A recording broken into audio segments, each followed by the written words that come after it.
Salut, c'est Red, c'est la 5e semaine de développement du jeu Epic Battle Run et cette fois-ci je me suis spécifiquement intéressé au gameplay. Générique.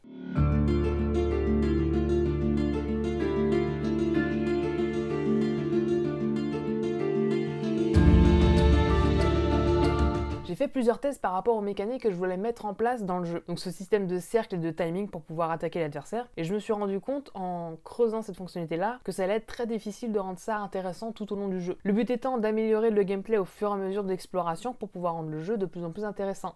Sauf que je savais difficilement comment ajouter des fonctionnalités à ce type de gameplay. Du coup, après pas mal de réflexions, j'ai décidé de changer le gameplay du jeu et donc de me rapprocher beaucoup plus d'un ARPG, un peu comme le jeu Epic Spirit que j'ai déjà réalisé. Tu peux voir la vidéo quelque part normalement, tu verras, elle est cool. Ce style de jeu est beaucoup plus confortable pour moi à designer, simplement parce qu'il y a déjà des jeux qui sont sortis comme ça, donc c'est beaucoup plus simple de reprendre les codes qui sont déjà établis pour pouvoir les reprendre ou les modifier à ma manière. Là où pour le mécanisme de timing, j'avais très peu d'exemples et surtout j'avais beaucoup de difficultés à me projeter sur la longueur du jeu. Changer le gameplay, c'est énormément de modifications au sein du jeu, simplement parce que le code a été établi pour justement fonctionner par rapport à ce gameplay-là. Du coup, il faut changer énormément de code, il faut également modifier les personnages, etc. Concernant toute la réflexion sur l'affrontement et comment rendre ça intéressant pour le joueur, j'ai décidé de me baser sur une vidéo de Game Next Door qui parle justement de la construction d'un système de combat. Au travers de cette vidéo, on y voit notamment 3 axes de réflexion qui, ensemble, peuvent rendre le jeu intéressant. Ce que je contrôle, ce que j'affronte et où je l'affronte.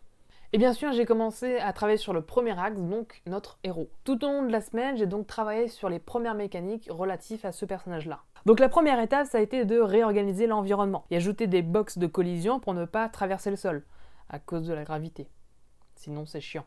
Deuxième étape, mettre en place un joystick virtuel et déplacer notre personnage. La troisième étape, c'est de mettre en place un système de mèche de navigation. Donc un nav-mesh, ça nous permet de créer une sorte de cartographie du sol afin que nos ennemis puissent se déplacer librement sur la map. De cette manière, un ennemi pourra facilement trouver un moyen d'aller attaquer le joueur.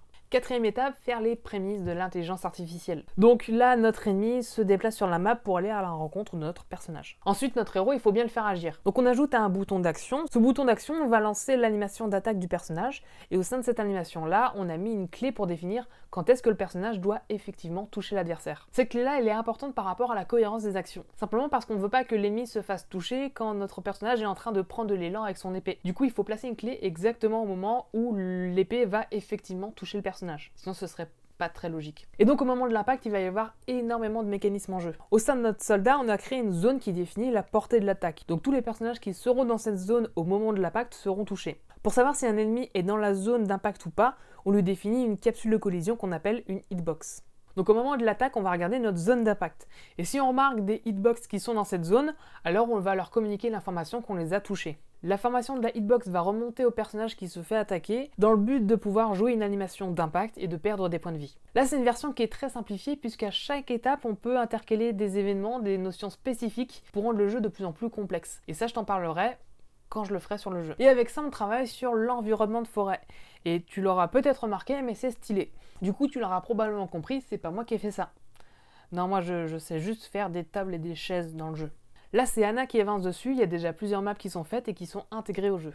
On a des mécanismes d'altération de la map, donc ça je t'en ai déjà parlé dans l'épisode 2 d'Epic Battle Run, donc ça je te mets ça quelque part dans un coin. Et ces mécanismes-là, on va les utiliser justement sur ces maps. Et on a décidé au final de travailler avec la version Unity 2018.3 qui est en bêta actuellement, simplement parce qu'il y a énormément de fonctionnalités qui nous intéressent, comme les Nested Prefab ou le C# 7. Enfin! L'étape d'après, ça va être de finir l'intelligence artificielle pour que notre slime soit un véritable adversaire. Parce que là, pour l'instant, c'est juste un punching ball. Une petite news, samedi, donc le jour où est censé sortir cette vidéo-là, j'étais à la Paris Games Week et comme d'habitude, je t'ai partagé cette journée-là sur Twitter et Instagram, donc je te conseille d'aller voir. Et j'y serai également le mardi en tant que visiteur, donc on pourra se croiser là-bas. Et la semaine dernière, j'étais à l'Indiecade, on a pu tester beaucoup de jeux, on a échangé avec énormément de créateurs, c'était vraiment un super événement. Donc tu peux voir également cette journée-là sur Twitter et Instagram. C'est fini pour cette semaine et mine de rien, on a pas mal avancé sur le jeu. J'ai toujours cette frustration-là de jamais avancer assez vite. Et en faisant cette vidéo de récap, je me suis rendu compte que si, quand même, on a fait du vrai travail. Donc ça m'aide également de faire ce genre de vidéo-là, donc pour le coup, c'est cool. Surtout qu'il y a généralement de très bons retours et je reçois également des idées, des propositions de votre part, ce qui est vraiment génial. Je te remercie de suivre cette aventure-là. On se voit la semaine prochaine. La bise.